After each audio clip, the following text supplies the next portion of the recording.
శ్రీమాత్రే నమ. జయ గురు దత్తాత్రేయ నమ. ఈ వీడియోలో మనం మార్చి 30వ తారీఖు అనగా ఉగాది రోజు ఏర్పడబోతున్న షష్టగ్రహ కూటమి అది మిగతా వారి మీద మిగతా రాశుల మీద చూపే ప్రభావాన్ని గురించి తెలుసుకుందాం. అంటే జనరల్గా ఈ గ్రహాలు తన యొక్క సంచారంలో ఒకే రాశిలోకి సహజంగా 6 గ్రహాలు 5 గ్రహాలు 3 గ్రహాలు సర్వసాధారణంగా కలవడం జరుగుతూ ఉంటుంది. ఈ ప్రత్యేకత ఏంటంటే మనకి ఈ ఉగాది రోజునే ఈ 6 గ్రహాలు మీనరాశిలో కలగడం అన్నది ఒక ప్రత్యేకత. అంటే ఉగాది రోజు ఉన్నటువంటి గ్రహస్థితి మొత్తం ఆ సంవత్సరం అంతా కూడా వివిధ రాశుల మీద ఆ రాశుల్లో జన్మించినటువంటి మానవాళి మీద దీని ప్రభావం ఉండడం జరుగుతూ ఉంటుంది. సో ఇప్పుడు ఈ 6 గ్రహాలు కేవలం ఒక రోజు మాత్రమే ఉండడం జరుగుతుంది. అది కేవలం 30వ తారీఖు మార్చి నెల, అదే రోజు ఉగాది. ఆ మన్నాడు అంటే ఇంచుమించుగా ఆ మరుసటి రోజు చంద్రగ్రహం మేషరాశిలో ప్రవేశించి అశ్విని నక్షత్రం మీదకు మారడం జరుగుతూ ఉంటుంది. అయితే ఉగాది రోజునే ఈ గ్రహాల కలడం వల్ల మరి వివిధ రాశుల మీద ఆ గ్రహాల ప్రభావం ఏ విధంగా ఉండబోతుంది, ముఖ్యంగా ఈ గ్రహాలు కలడం వల్ల ఎటువంటి ప్రభావం అటు దేశ గోచారం మీద మామూలుగా సాధారణ ప్రజల మీద ఉండబోతుందని మనం తెలుసుకునే ప్రయత్నం చేద్దాం. సింహరాశి వారికి షష్టగ్రహ కూటమి వల్ల చాలా వరకు ఆకస్మిక సంఘటనలు, అనుకోని మార్పులు, కష్టాలు, నష్టాలు జరిగే అవకాశం ఉంది. ముఖ్యంగా శని భగవానుడు సప్తమ స్థానం నుంచి ఈ 30వ తారీఖున ఉగాది రోజు అష్టమ స్థానంలోకి మారడం జరిగింది. అంటే రాబోయే 2.5 సంవత్సరాల పాటు సింహరాశి వారికి అష్టమ శని ప్రభావం ఎక్కువగా ఉండడం జరుగుతూ ఉంటుంది. ఇదే సమయంలో రవి కూడా అష్టమ స్థానంలో సంచరించడం వలన జాతకుడికి అనుకోని ఇబ్బందులు జరిగే అవకాశం ఉన్నది.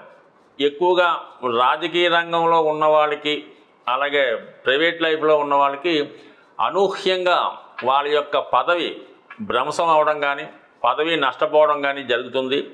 కొన్ని సందర్భాల్లో అనుకోకుండా మీకు అధికమైనటువంటి కొత్త పదవి కూడా వచ్చే అవకాశాలు ఉంటాయి. సో దాని తర్వాత కుటుంబంలో తండ్రి కొడుకుల మధ్య కానీ, అన్నదమ్ముల మధ్య కానీ, కుటుంబ సభ్యుల మధ్య అంటే గురువు శిష్యుల మధ్య కానీ ఏదో ఒక విధంగా అపనిందలు, విభేదాలు, అభిప్రాయ భేదాలు వచ్చే అవకాశం ఉంది. చాలా వరకు దాన్ని తగ్గించుకునే ప్రయత్నం చేయడం మంచిది. శుక్రుడు అష్టమ స్థాన సంచారం వల్ల జాతకుడికి ఆకస్మిక ధనలాభం కలుగుతుంది. ఒక గొప్ప ఉన్నత స్థాయి విలువలు కలిగినటువంటి స్త్రీలు మీకు పరిచయం అవుతారు. వారి యొక్క సహకారంతో మీ యొక్క అభివృద్ధికి కారణం అవడం జరుగుతుంది. కొన్ని సందర్భాలు ఇది నూతన వ్యాపారం ప్రారంభించడానికి కూడా చాలా వరకు అవకాశాలు ఉన్నాయి. అంటే శుక్రుడు దశమాధిపతిగా అష్టమ స్థాన సంచారం వల్ల వృత్తిలో కొన్ని అనూహ్యమైన మార్పులు రావడం జరుగుతూ ఉంటుంది.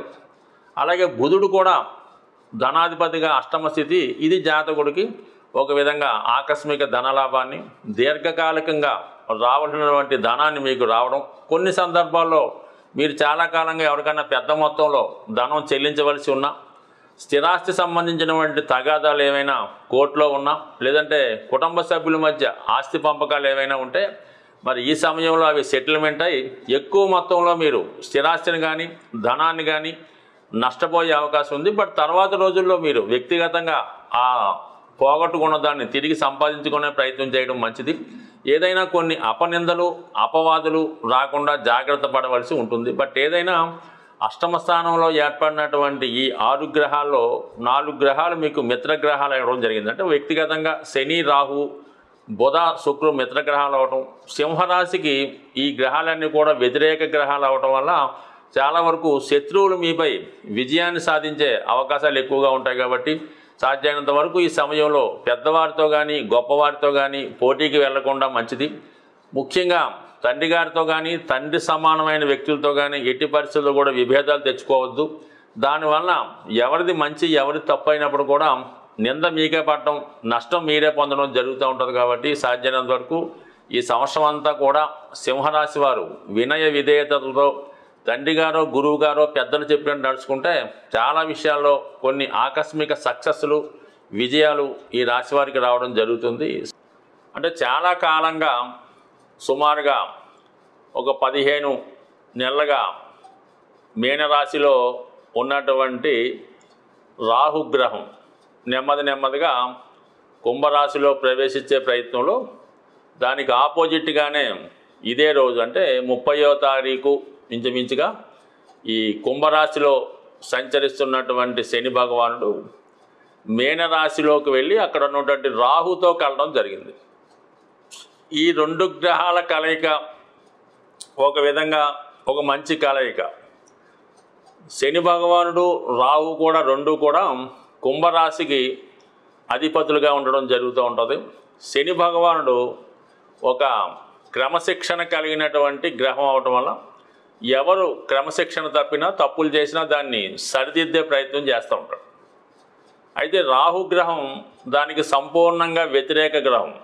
ఇటువంటి తప్పుల్ని ప్రోత్సహిస్తూ ఉంటాడు. అంటే ఒక విధంగా పిల్లల్ని చదువు ఎగ్గొట్టే విధంగా, మరి అధికారులను లంచగొండులుగా, రాజకీయ నాయకులు అక్రమ సంపాదనగా, అలాగే వ్యభిచార యోగాన్ని, తాగుడు, వివిధ వ్యసనాల్ని, అంటే మనకి ఏదైతే ఈ ప్రపంచం మీద అన్ని రకాల ఈ దురలవాట్లు ఉంటాయో అవన్నిటికీ కూడా రాహు కారణమవుతుంటాడు.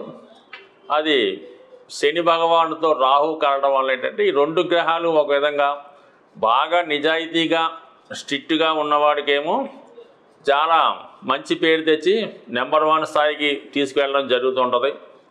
అదే వ్యసనపరుడై బలహీనతలకు లోనైతే ఈ 2 గ్రహాలు కలిసి జాతకుడిని మరీ పతనావస్థకి చేకూర్చే అవకాశం ఉంటుంది. సో ఇది ఏదైనా జాతకుడి యొక్క నడవడిక మీద, అంటే వ్యక్తిగతంగా ఒక వ్యక్తి అతని ప్రవర్తన నడవడిక మీదే ఈ గ్రహాల ప్రభావం ఉంటుంది తప్ప గ్రహాలు మారినంత మాత్రాన జాతకుడు ఏ విధంగా మారడు.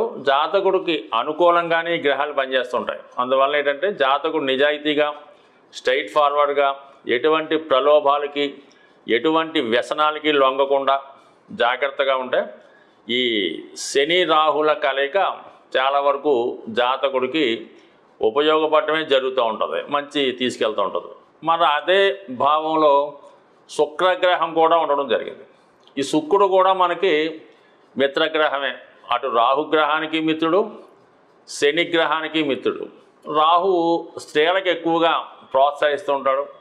మరి ఈ వక్ర గమనంలో ఉన్నటువంటి శుక్రుడు రాహుతో కలిసి ఉండడం వలన అటు సినిమా రంగంలో ఉన్నవారికి, బ్యాంకింగ్ రంగంలో, ఫైనాన్స్ రంగంలో ఉన్న వాళ్ళకి, కళారంగంలో ఉన్న వాళ్ళకి చాలా అభివృద్ధికరంగా ఉంటుంది. వాళ్ళ టాలెంట్కి మంచి గుర్తింపు రావడం జరుగుతూ ఉంటుంది.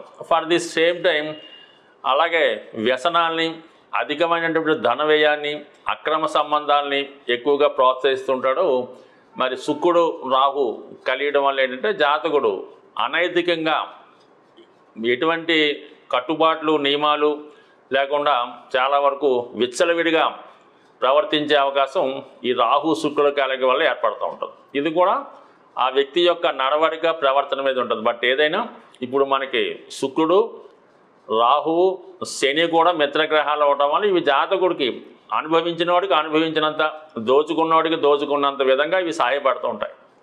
ఇక దానికి అదనంగా బుధగ్రహం చాలా విజ్ఞానకారకుడు, అలాగే చాలా లిటిగేషన్ ప్లానెట్. ఈ బుధుడు ఏ గ్రహాలతో కలిస్తే ఆ గ్రహాల ఫలితం ఇవ్వడం జరుగుతూ ఉంటుంది. శుభులతో కలిస్తే శుభుడు, పాపులతో కలిస్తే పాపుడు. ఆ బుధుడు కూడా అక్కడ చేరడం వల్ల ఏమైందంటే ఇటువంటి అనైతిక కార్యక్రమాలు చేసేవారికి, నీతి తప్పి ప్రవర్తించే వారికి ఈ బుధుడు మరింత సహకారాన్ని అందిస్తుంటాడు. అంటే ఒక క్రిమినల్కో, ఒక అన్యాయంగా వెళ్ళే వ్యక్తికి ఒక మంచి మేధావైనటువంటి న్యాయవాది తోడైతే అతను ఎలాగా తను చేసే పని నుంచి ఎస్కేప్ అవుతుంటాడో ఈ బుధుడు కూడా అక్కడ చేరడం వల్ల ఈ బుధ శుక్ర రాహు శని కలయిక మరింత మంచి పనులు చేసే వాళ్ళకి మంచిగా సహాయపడుతుంటుంది. చెడ్డ పనులు చేసే వాళ్ళకి ఎక్కువగా సహకరిస్తుంటాయి. ఎందుకంటే అక్కడ రాహు ప్రభావితుడై ఉన్నాడు కాబట్టి. ఇక్కడ ఇంచుమించుగా రాహు అదే రాశిలో ఎక్కువ కాలం ప్రవేశించడం వల్ల, ఆత్మకారకుడుగా ఉండడం వల్ల జాతకుడు మనసంతా కూడా ఇటువంటి వాటి మీదే ఆధారపడుతూ ఉంటుంది. ఈ ప్రపంచంలో ఉన్నటువంటి సౌకర్యాలు మనం ఎలా అనుభవించాలి, పక్కవాడిని అన్యాయం చేసి మనం ఎలాగ అతను ఆశ సంపాదించాలని ఆలోచన ఉంటుంది. మరి బుధుడు కూడా అక్కడ చేరటం వల్ల ఈ 4 గ్రహాలు కూడా మిత్రగ్రహాలు అవటం వల్ల చాలా వరకు జాతకుడి యొక్క ప్రవర్తన బట్టి, అతని ఆలోచన బట్టి, గ్రహంలో ఉన్న గ్రహాలు బట్టి ఉండే అవకాశం ఉంది. ఇక సూర్య భగవానుడు ముఖ్యంగా ఇది రాజగ్రహం. మరి అటువంటి రాజగ్రహం అక్కడ చేరడం వల్ల మొత్తం ఈ 4 గ్రహాలని కంట్రోల్ చేసే ప్రయత్నం చేస్తూ ఉంటాడు సూర్య భగవానుడు. అయితే ఏంటంటే రాహు యొక్క ప్రలోభానికి చాలా వరకు సూర్యుడు కారణమవుతుంటాడు కాబట్టి మరి ఇక్కడ కూడా కొంతవరకు మరి వ్యక్తిగతంగా తన ప్రవర్తన బాగలేనప్పుడు రాహు ప్రభావానికి లోనేటువంటి సూర్య భగవానుడు కూడా మసకబారే అవకాశం ఉంది. దాన్ని స్ట్రెంత్ చేసుకోవడం వల్ల, నియమంగా ఉండడం వల్ల ఇంకా ఎక్కువ స్ట్రెంత్ సాధించవచ్చు. అయితే మనకి చంద్రుడు కేవలం ఒకే రోజు అక్కడ ఉండడం జరుగుతూ ఉంటుంది. మరి అమావాస్య ఆ మన్నాడు ఉగాది కాబట్టి చంద్రుడి గురించి మనం పెద్దగా చర్చించుకోకర్లేదు, కేవలం ఈ 5 గ్రహాలు. అయితే ఇంచుమించుగా మనకి ఏప్రిల్ 14వ తారీఖులో రవి కూడా వెళ్ళిపోవడం జరుగుతుంటుంది. బట్ ఏదైనా ఈ గ్రహాలు ఎక్కువ మిత్రగ్రహాలు అవటం వల్ల చాలా వరకు న్యాయసమ్మతంగా నిజాయితీగా వెళ్ళే వాళ్ళకి ఒక విధంగా, అక్రమ సంపాదనగా వెళ్ళే వాళ్ళకి ఒక రకంగా ఉంటుంది. బట్ కష్టపడి పనిచేసే వాడికి, నిజాయితీగా ఉన్నవాడికి, ఎటువంటి వ్యామోహం లేని వాడికి ఇంకో విధంగా ఈ గ్రహాలు మన రాశులను బట్టి విడివిడిగా తెలుసుకునే ప్రయత్నం చేద్దాం. బట్ ఏదైనా మొత్తం గ్రహాల్లో రాహు డామినేట్ చేయడం జరుగుతూ ఉంటుంది. ఎందుకంటే రాహు అక్కడ చాలా కాలంగా ఉండడం వల్ల ఆ రాశి యొక్క మొత్తం రాహు ఆధీనంలో ఉంటుంది. ఈ మిగతా గ్రహాలన్నీ చుట్టం చూపుగా వచ్చినట్టు అవన్నీ కూడా రాహు యొక్క ప్రలోభానికి లోనవడం వల్ల చాలా వరకు రాహు ప్రభావం ఎలా ఉంటుందో అందరికీ చాలా వరకు అవగాహన ఉంటుంది. బట్ ఏదైనా రాహుని ఉపయోగించుకుంటే దేశ ప్రధాని అవ్వచ్చు, లేనప్పుడు ఇంకో విధంగా కూడా అప్రిష్టపాలు జరిగే అవకాశం ఉంటుంది. జాతక రీత్యా, గోచార రీత్యా గ్రహాల యొక్క ఇబ్బందులు ప్రతి ఒక్కరికి కూడా తగిన పరిష్కారం చేసుకోవడం వల్ల ఆ గ్రహాల యొక్క ఇబ్బందుల నుంచి ఖచ్చితంగా బయటపడవచ్చు. సరైనటువంటి రెమెడీ చేయడం వల్ల అదృష్టవంతమైనటువంటి జాతకం ఇంకా అదృష్టంగా మారే అవకాశం ఉంటుంది. ఇక మన యొక్క రాశి చక్రాన్ని మనం పరిశీలించినప్పుడు మరి మీనరాశి మనం విష్ణుమూర్తిగా భావిస్తూ ఉంటాం. ఈ నక్షత్రాలని, రాశి చక్రాన్ని భావించినప్పుడు ఈ మీనరాశి విష్ణుమూర్తి యొక్క పాదాలని తెలియజేయడం జరుగుతూ ఉంటుంది. మీనరాశి ఎందుకు అనుకున్నామంటే ఇప్పుడు వచ్చినటువంటి ఈ 6 గ్రహాలు ఈ మీనరాశిలో ఏర్పడడం వల్ల మరి మీనరాశి విష్ణుమూర్తి పాదాలుగా మనం తెలుసుకోవడం జరుగుతూ ఉంటుంది. అందువల్ల భగవంతుడు మరి సాక్షాత్తు శ్రీమన్నారాయణ స్వరూపమైనటువంటి శ్రీ వెంకటేశ్వర స్వామి వారి పాదాలని ఆశ్రయించడం వల్ల ఇప్పుడు ఈ షష్టగ్రహ కూటమి ద్వారా ఏర్పడినటువంటి అనేక రకాల ఇబ్బందులు కానీ, లాభాలు కానీ, కష్టాలు కానీ మీకు ఇప్పుడు తీరిపోవడం జరుగుతూ ఉంటుంది. అంటే మీరు తిరుపతి వెళ్ళినా పర్వాలేదు, మీకు సమీపంలో ఉన్నటువంటి వెంకటేశ్వర స్వామి వారి దేవాలయంలో మరి సాక్షాత్తు స్వామివారి యొక్క పాదాలు సందర్శించి మరి స్వామివారికి ఇష్టమైనటువంటి తులసి దళాలతో స్వామివారిని అర్చించడం వల్ల, అలాగే శుక్రుడు సాక్షాత్తు లక్ష్మీ అమ్మవారు కూడా మీనరాశిలో స్వామివారి పాదాల చెంత ఉండడం వల్ల మరి ఆ లక్ష్మీ అమ్మవారిని, పద్మావతి రూపంలో ఉన్నటువంటి వెంకటేశ్వర స్వామి ఉన్నటువంటి అమ్మవారిని విధి విధానంగా ఆమెను పూజించి కేవలం మీరు 6 రకాలైనటువంటి ఫలాలు, ఈ దానిమ్మ, యాపిల్ మొదలగు ఫలాలు మరి అమ్మవారికి కానుకగా సమర్పించి, అలాగే స్వామివారికి కేవలం తులసి దళాలతో అర్పించడం వల్ల చాలా వరకు మీకు ఈ షష్టగ్రహ కూటమి వల్ల వచ్చినటువంటి నష్టాలు పోయి లాభాలు మాత్రమే కలిగే అవకాశం ఉంది. ఇంకా